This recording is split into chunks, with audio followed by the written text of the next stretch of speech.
yourself to people that don't know you yet? Hahom bomatum seneco cacona, taino ti, taiwei, peace, right through, que la que hay. It's Tapia, Joel Rosario Tapia.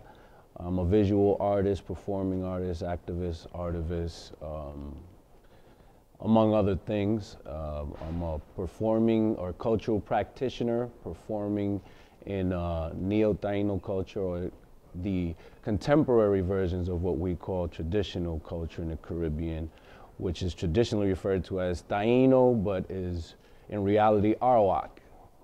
So I'm a painter, I'm a performer, and we're here at one of the shows. You know, this is Latin X, The Absorbing Nature Aligned, featuring several international artists from all over the world and Latin America who identify in different ways. So, you know, that's essentially who I am, and this is what we do. Music, art, everything as far as cultural practice, and we put it into movement and dance and fashion also. All right. For people to better understand your painting, they need to understand who you are. Let's talk about your culture, especially indigenous culture. Well, specifically culture is like a lot of different things put together, but it's all our practice. It's what we do. And we do what we've always done.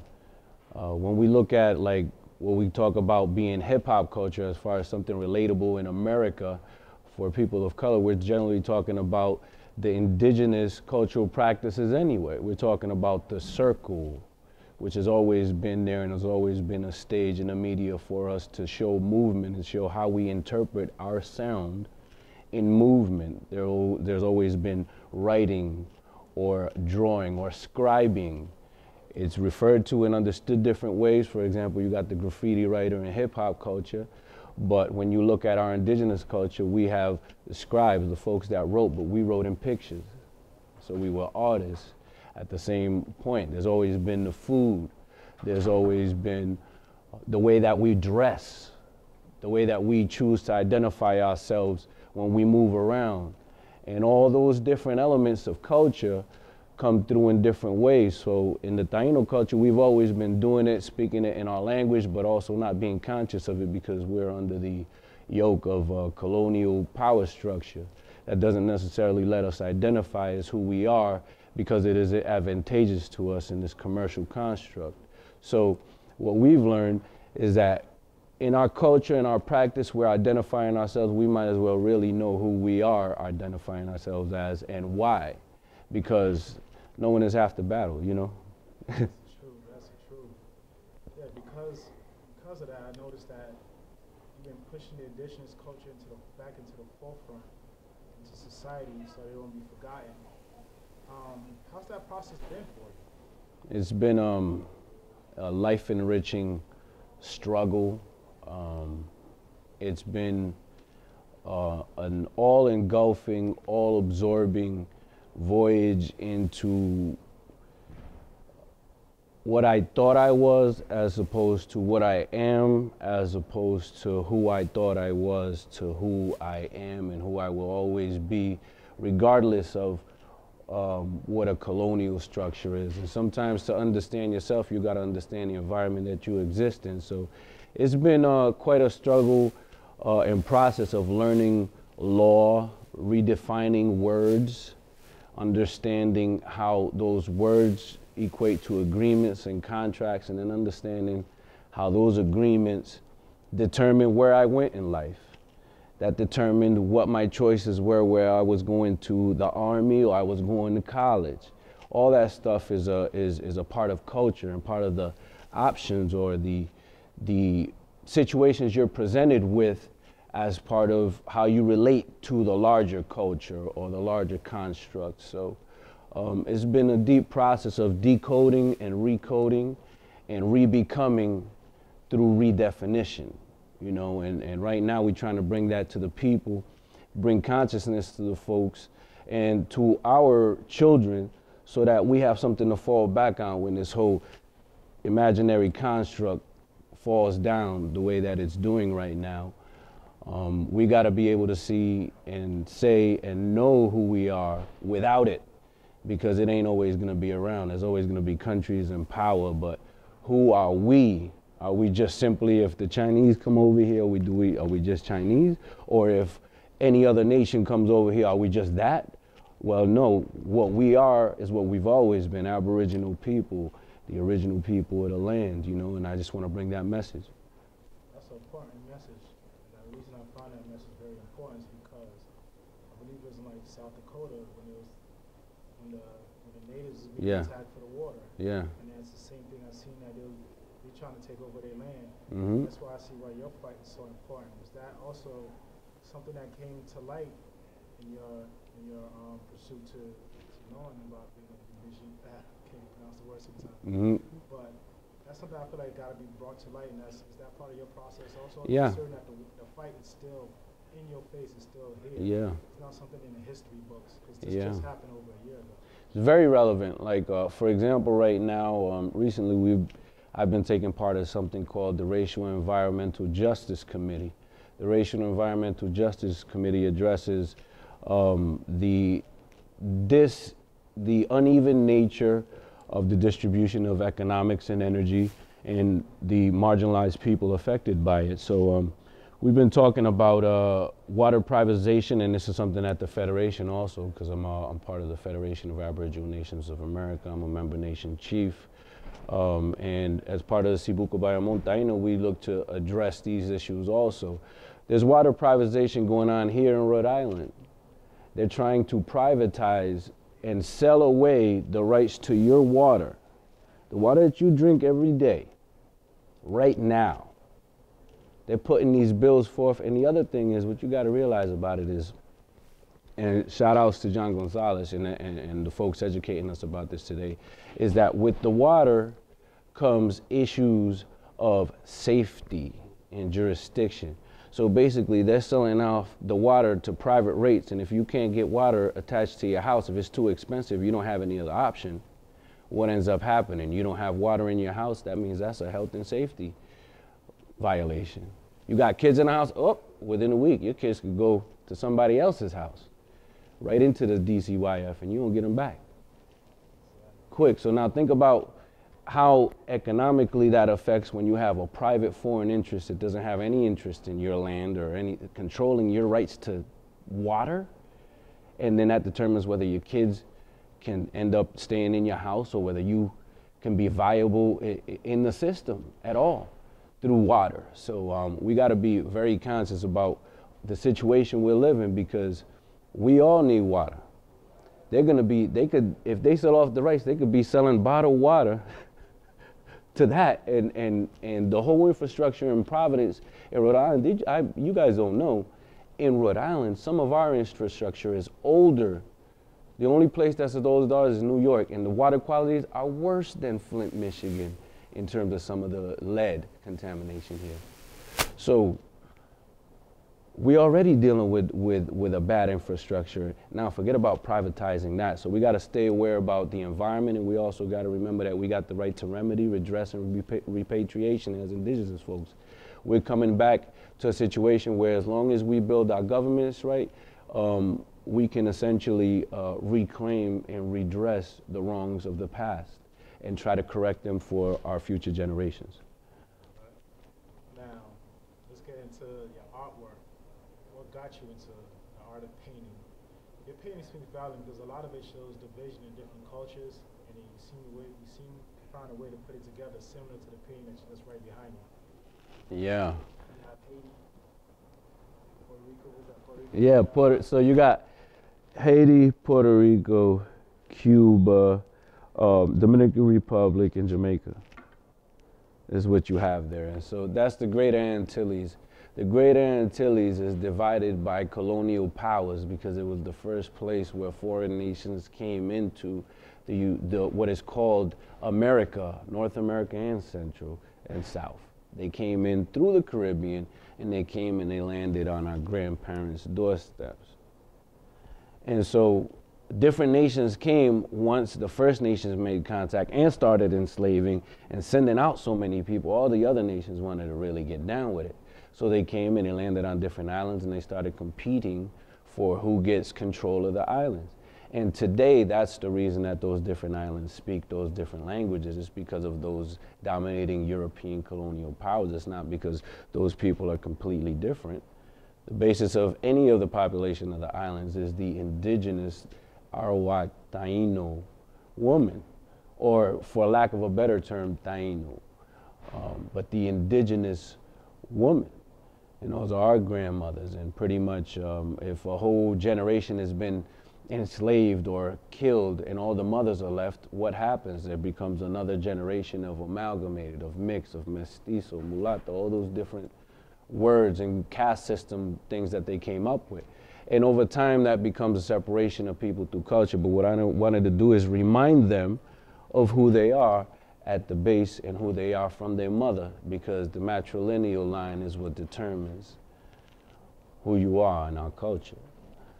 And that comes through the mother. So we're the same people that had canoes back and forth to all the islands. So we are all the same people, And I just want to bring it together by showing, yes, everything has its own identity, its own separate value, but let's look at all these reflections and look at the bigger picture to realize that all those colonial superpowers can become nothing in a day.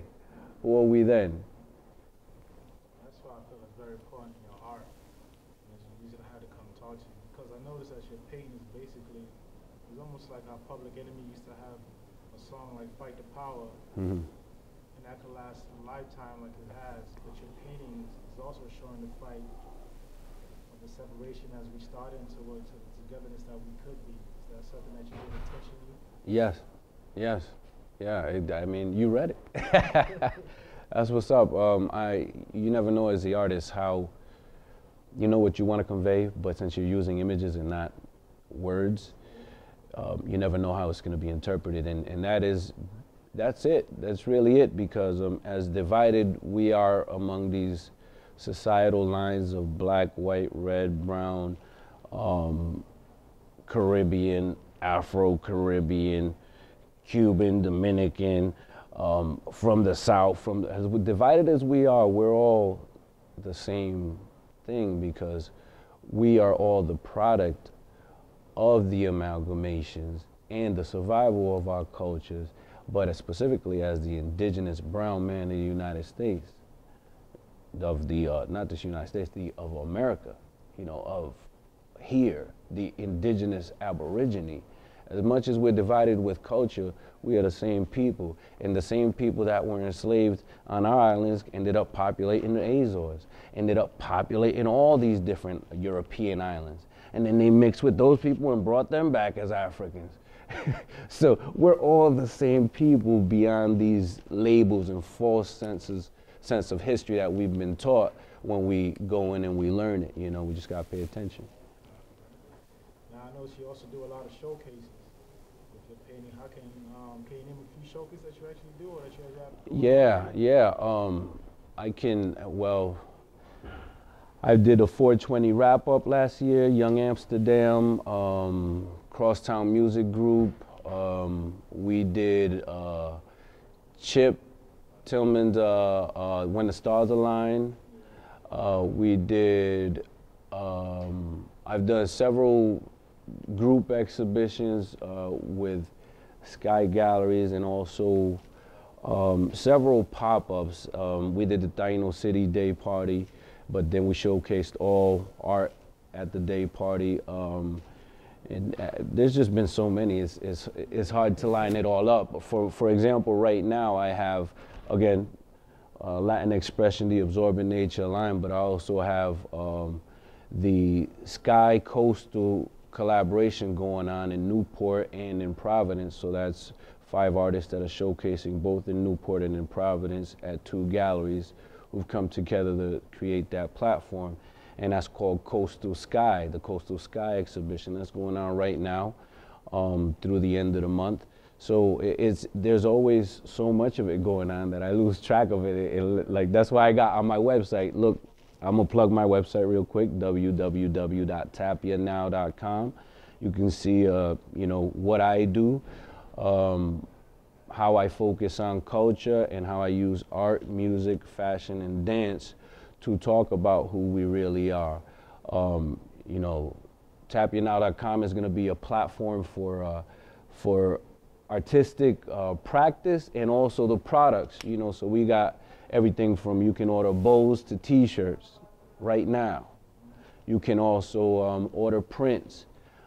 You can get familiar there and purchase any one of the musical projects that I have, which, you know, I'm getting ready to drop a new project called Taino City, Yucayeke, featuring some notables here and around the country, you know, but it's new music, you know, it's really interesting, but you can check out the whole trajectory on the website. And you can also check out my CV, which lists all the exhibitions I've done, because it's hard for me to recall them, you know.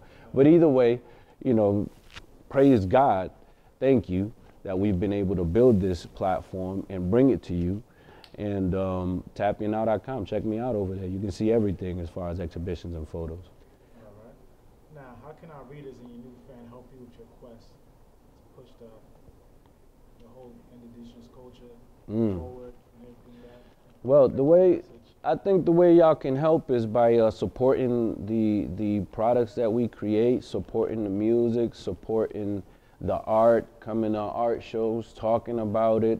If you have the wherewithal, purchasing some art, and just keeping the conversation going, because it's really not about Tapia. It's really not about anything but you knowing who you are. And the better you know who you are, the better it is for the world, for yourself, for your children, for your livelihood, and for everything that you want to do in your life. And that's what makes the world better, is each one teach one, each one using the culture and what's real to know how to function in this world and how to navigate it no matter what. So it's about that knowledge of self. What you can do is know who you are, and, you know, if you like, you can purchase a movie, purchase some music, purchase a shirt, you know, but more than anything, learn. Each one teach one, learn, so that you can teach yours. Now, where's the best place they could find you? Like, So, not just you, but like your art, social media, and stuff like that. okay, so I already beat you to, I plugged my website, because you can see everything on there. But yeah, at Tapia101, at TAPIAUNO and the number 1. And you can find me on Instagram through that handle. You can find me on Twitter through that handle.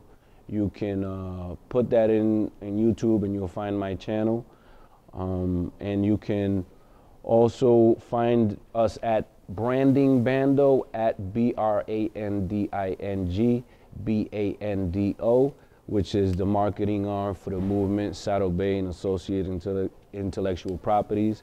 And, you know, y'all can find me through those means. Check out the videos, check out the music. Tapia, Escape Velocity, check out my last album. And the new one that's coming forward. Y'all just look for it and keep paying attention, because we're going to keep bringing it to you. And for my people, Okamakwayari, Daneke Bohio, Wariko Choreto, welcome to the roundhouse. Come into abundance. Come into the abundance of knowing who you are. Come into the abundance of your destiny. That goes to all my people in the Caribbean, Arawak, Taino, right through, Wagwan. Peace. You know, check us out and keep paying attention. I want to ask you the hardest question, because you're about to give it up. You got to give your shout outs. So I got to give shout outs to all the Arawak Massive. Shout outs to everyone in the Caribbean. Shout outs to everyone around the world affected by what we call the transatlantic slave trade. Shout outs to all my brothers in the struggle that know what it is and know what we're trying to do in teaching our people about their Aboriginal history. Shout outs to FANA, the Federation of Aboriginal Nations of America. Shout outs to Tomahawk Tony.